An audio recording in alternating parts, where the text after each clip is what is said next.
मैं अभी आर्यन दीदी से मिलकर के आया हूँ। अभिषेक जी मेरे साथ हैं। हमें याद है जिस समय निष्पक्ष चुनाव हुआ, दीदी यहाँ की मुख्यमंत्री बनी और आज हम लोगों को सबको मिलकर के जो इलेक्शन में बेईमानी हुई है उसके लिए खड़ा होना पड़ेगा। बंगाल के चुनावी नतीजों के बाद गरमाए सियासी माहौल के बीच जब गुरुवार को सपा अध्यक्ष अखिलेश यादव ने बंगाल की धरती पर कदम रखा तो ममता बनर्जी से हुई मुलाकात के बाद पहली फुर्सत में तो चुनावी नतीजों पर ही सवालिया निशान लगाने का काम किया और फिर चुनावी मैदान में बंगाल की जनता की ओर से ठुकराई गई ममता बनर्जी के हार का ठीकरा चुनाव आयोग पर फोड़ दिया।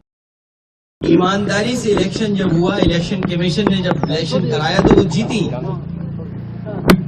और इस बार जो मल्टी लेयर माफियागिरी हुई है इलेक्शन में, कोई कभी सोच नहीं सकता था।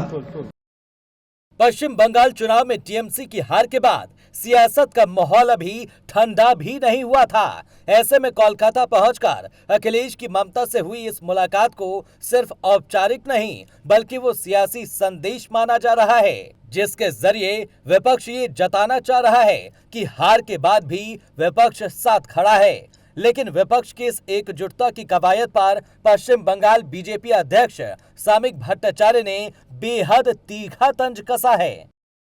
0 + 0 = 0, 0 रिजल्ट इज 0। वहीं चुनावों में सेंट्रल फोर्सेस की तैनाती पर अखिलेश की ओर से उठाए गए सवालों पर बीजेपी नेता दिलीप घोष ने करारा पलटवार किया और ममता बनर्जी के लिए चुनाव प्रचार में न आने को लेकर भी चुटीला तंज कसा। लोकतंत्र था क्या बंगाल में, तो फिर इतनी फोर्स क्यों मंगाई गई, क्यों अदालत में भागती है ममता बनर्जी। इसलिए जो पास्ट हैं। अब अखिलेश जी तो पहले आए थे, दीदी को हरा के गए, अब बचा ही क्या है, कुछ तो है नहीं। कुल मिलाकर बंगाल चुनाव के बाद अब राजनीति का नया दौर शुरू हो चुका है।